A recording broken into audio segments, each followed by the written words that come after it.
everyone, I hope this video finds you well. So this is Pyq Sarkar and this is our 15th part of the series practicing PIQ. So I had already started a series as you know, and this is the 15th part, and here today I am going to talk about December 2010 English solved paper. Okay, so let's do it. Here is our first question from Restoration Period.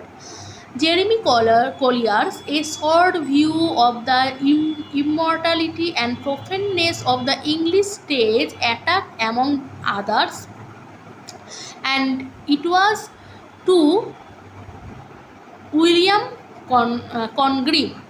So in March 1698, Jeremy Collier published his amphitheater pamphlet. So as you know that if you know the history of Restoration period, you can know that how after Charles II became the king, and and he restored the, you can say, restored the England, and how these restoration dramatists they write in vulgar way, in erotic way, in sensual way, and this is the reaction. The amphitheater pamphlet written by Jeremy Collier, A Short View of the Immortality and Profaneness of the English Stage, where he talked about that how these writers are doing such things. They are provoking the adultery, the erotic thing, the vulgarity. So it was published in 1698, and you should read all the restoration comedies, all the restoration dramas in detail way, all the restoration dramatists, because most of the time they asked so many questions from this period. And I also thinking to make a video about the restoration period in particular, and we'll do these dramatists and their writings I will discuss the summary of their drama. So I hope this video will come soon. Then, so here Jeremy Collier published the amphitheater pamphlet, a stage view of the immortality and profaneness of the English stage. In the pamphlet, Collier attacked a number of playwrights like William Wycherley, John Dryden, William Congreve, John Vanbrugh, and Thomas D. Orfe. Then the second question, the Crystal Palace, a key exhibition of great exhibition, a key exhibit of the great exhibition was designed by, so it was designed by Joseph Paxton. So as you know, when England becomes so rich, so wealthy, they made a great exhibition, and it was in the time of Victorian period, right? So it was designed by Joseph Paxton. You can guess this question can be asked. So the Crystal Palace was a cast of iron and plate glass structure originally built in Hyde Park, London, London to house the great exhibition. It was in 1851. So please remember the date, 1851. Designed by Joseph Paxton, the great exhibition building was 1851 feet and long, with the interior height 128 feet. Okay, so you should know this information. Then question number third, influence of the Indian philosophy is seen in writings of, so it's seen in the writings of T.S. Eliot. Influence of the Indian philosophy, as you know that at the end of the Westland, the word Santi, Santi, Santi, and he also took lots of things from our text, from our Gita, Bhagavad Gita. So T.S. Eliot wrote in 1933 that the great philosopher of India make most of the great European philosophers look like schoolboys. So this is a very good quotation for us, right? That it make most of the great European philosophers look like schoolboys. So Macaulay should read this quotation when he talked about that when he compare our literature with their literature, that a self of British literature, England literature could not compare with our whole text of India. So he should read this quotation. So a very great remark. Then, in which of his voyages Gulliver discovered the mountain like being? And it will be the land of Brobdingnagians, right? So by Lemuel Gulliver, first a surgeon and then a captain of several ships, commonly known as Gulliver Travels, and it was published in 1726 to 1735, is a prose satire by Irish writer and clergyman Jonathan Swift, that is both a satire on human nature and the traveller's tale literary subgenre. So in which of his voyages Gulliver discovers the mountain-like beings, means so big, and it is the land of Brobdingnagians. Okay. Then Patrick White. So Patrick White, most of the time they ask from Patrick White. Patrick White's Voz is a novel about. So it is a novel about, you know that Voz, it is a picaresque novel, and it talked about, answer will be C. So Voz, it was published in 1957, is the fifth published novel of Patrick White. It is based upon the life of 19th century Persian explorer, naturalist Ludwig Leichhardt, who disappeared whilst on an expedition into Australian outback. So please remember the character name Ludwig Leichhardt. So the answer will be C, mean the landscape. So it is about the landscape, because if you know this summary of the novel, you can understand that how this character went out from his house, how he want to adventure, and how he never came back, and how her girlfriend notice and understand.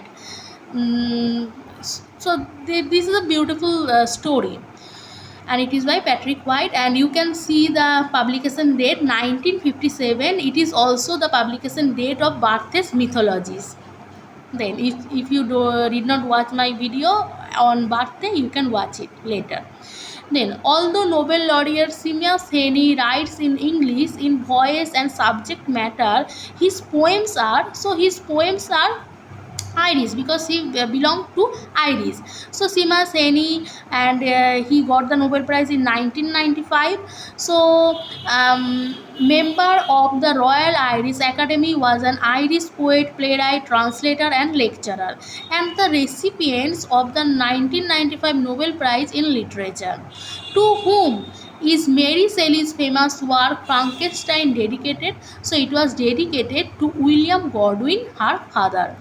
Frankenstein of the modern Prometheus is a, you should know remember the subtitle, because subtitle also they asked, is a novel written by English author Mary Wollstonecraft Shelley that tells the story of a young science student, Victor Frankenstein, published in 1818. It is early example of science fiction, and it is also a Gothic novel. So there are many things in this novel, and she is the daughter of William Godwin and Mary Wollstonecraft, and also the wife of P.B. Shelley.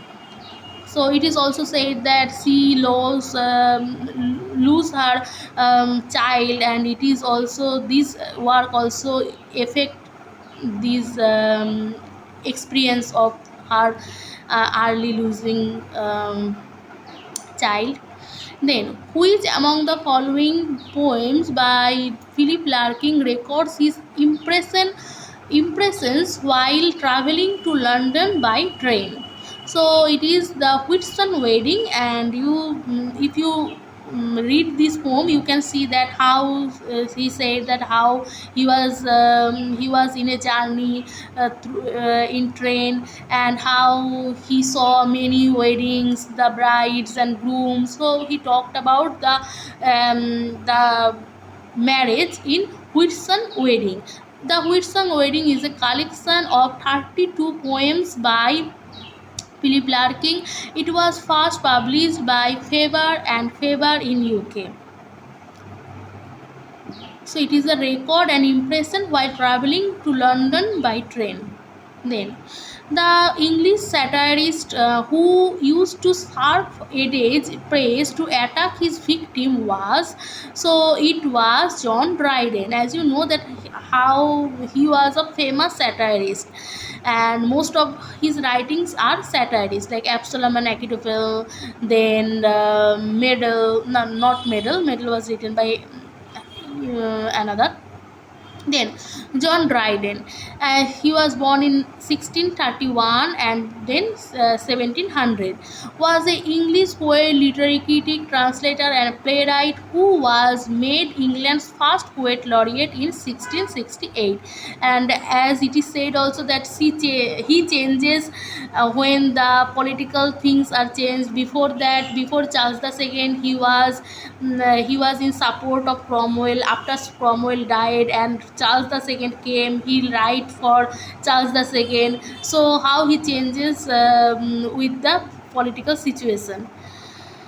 Then one of the most famous movement of direct address to the reader, I married him. So this is the famous line, ending line of Jane Eyre. You should know this. And Jane Eyre is a novel by English writer Charlotte Bronte. It was published on 16 October 1847. Jane Eyre follows the emotion and experience of the eponymous heroine, including her growth and adulthood and her life. So it is also a Bildungsroman, and you can see that how at the ending of the not at the ending, before ending, how Jane Eyre, she openly talked to the reader. So it was exceptional in that time. She openly talked with the reader and she said, "Readers, I married him." And you know what happened with Rochester. And it is also said that in her speech you can understand that how she overruled Rochester, how it is her decision to marry him, then to marry her. Then Langland's Piers Plowman is a satire on, so it is a satire on clergy. Piers Plowman, written in 1370 to 90, or Vicio Wilmi, this is the Latin name, is a Middle East English allegorical narrative poem. It is in unrhythm alliterative verse divided into sections or called pauses. It is considered by many critics to be one of the greatest works of English literature of the Middle Ages, along with Chaucer's Canterbury Tales. Then, which of the following thinkers' concept pair correctly matched? So, you should match it. And the answer will be Jacques Derrida deconstruction. So, I had already made a video about Derrida. If you did not watch, you can watch if you like. And archetypal, you know that archetypal criticisms are fired. Then I.A. Richardson, I.A. Richards to new criticism, psychoanalysis, Lacan, Freud. Then Jacques Derrida was a French philosopher born in Algeria. Derrida is best known for developing a form of semiotic analysis known as deconstruction, which is discussed in numerous texts developed in the context of phenomenology. His books are of grammatology, margins of philosophy, disseminio. So these are his famous works. Then sexual jealousy is a theme in Shakespeare. So it was in Othello. You know that how Othello killed his wife. Othello or or The Mood of Venice is a tragedy by Shakespeare believed to have been written in 1603. It is based on the story of a Moorish captain by Cinthio, a disciple of Boccaccio, first published in 1565. Then the next question, the title New Criticism published in 1941. So I had on just made a video about Julia Kristeva, and you should know that the birth year of Julia Kristeva is 1941. So you can relate it in that way, so that you can understand and you can write in the right way when you are solving the chronological question. So the title The New Criticism published in 1941 was written by, so it was written by John Crow Ransom. So this time also they asked two questions from New Criticism and the theorist. John Crow Ransom was an American educator, scholar, literary critic, poet, essayist, and editor. He is considered to be a founder of the New Criticism school of literary criticism. He authored the above book.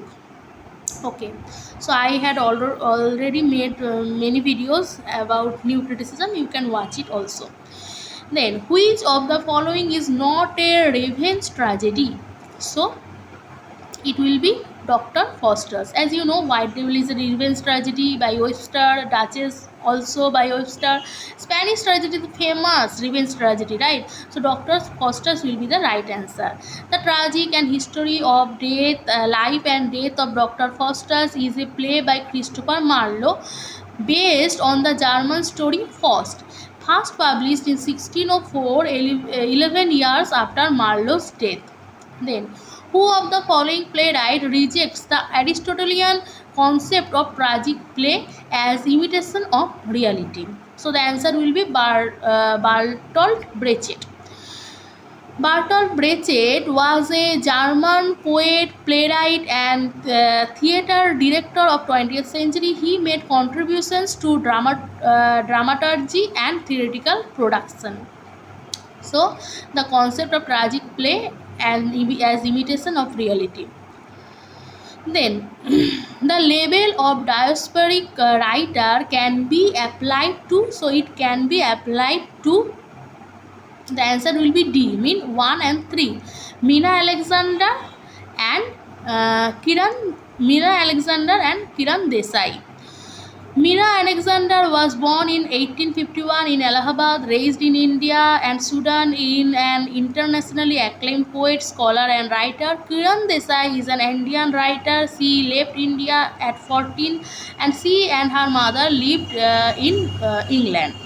Then the letter A in Scarlet Letter stands for, so it stands for adultery, right?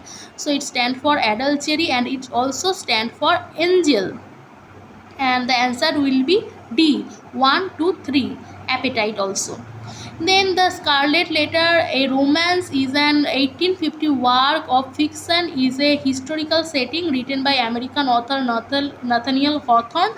It tells the story of Hester Prynne, and who conceives a daughter through an affair or wedlock and struggles to create a new life of repentance and dignity. So it is the most beautiful and famous novel by Nathaniel Hawthorne, Scarlet Letter. A monosyllabic rhyme on the final stressed syllable of two lines of verse is called, so it is called masculine rhyme. Masculine rhyme is a rhythmic rhyme between final stressed syllables. Examples: blow, flow, and confess, redress. Then, a fatwa was issued to Salman Rushdie's name following the publication of Satanic Verses. Is Salman Rushdie's fourth novel, published in 1988 and inspired part of her life in Muhammad. So you should know that who give the fatwa, Ayat Ali or Fateh Ali, that was the name maybe. So you can write it on the comment section. And last, when he released his new book, there also you know that he was massively attacked by a Muslim or by a young man. And you can also write down his latest novel. Okay, so there is nothing outside the take is a key concept, key statement emanating from reconstruction. Reconstruction is a critical outlook concerned with the relation between text and meaning. Jacques Derrida's 1967 work of grammatology introduced the majority of ideas influential within deconstruction. So I had already started a series of theory, and there I only took these important writer and their important concepts. So you can check the playlist. Then the Augustan age is also called, so it is also called the 18-year English writers imitated the Roman writers during this period. Augustan age is a style of British literature produced during the reign of Queen Anne and King George first and second, is in the first half of the 18th century, ending in the 1740s with the death of Alexander Pope and Jonathan Swift, 1744 and 1745. So you should know why it is called the Augustan age, because Octavius Caesar, when he ruled, he made his empire, his reign, so he ruled his empire so beautifully, so peacefully, and there was so much calmness, and so he took the name Augustus. When later in England, in the time of Pope and Swift, they also took the name Augustan age, because they are following the Augustan age literature. They are following the Augustan age literature because in Octavius' time the literature were developed, the arts, architecture, many things were developed. So these writers, they also following their writing, so they took the name Augustan age. One of the important texts of angry young men's movement is, so it is Lucky Jim. As you know that the Lucky Jim by Kingsley Amis. Lucky Jim is a novel by Kingsley Amis published in 1954 by Victor Golank. It is Amy's first novel won Somerset Maugham Award for fiction. So angry young man movement. Okay, then the next question, and you should know the other writings also. Time's Arrow by Martin Amis. Martin Amis is the son of Kingsley Amis.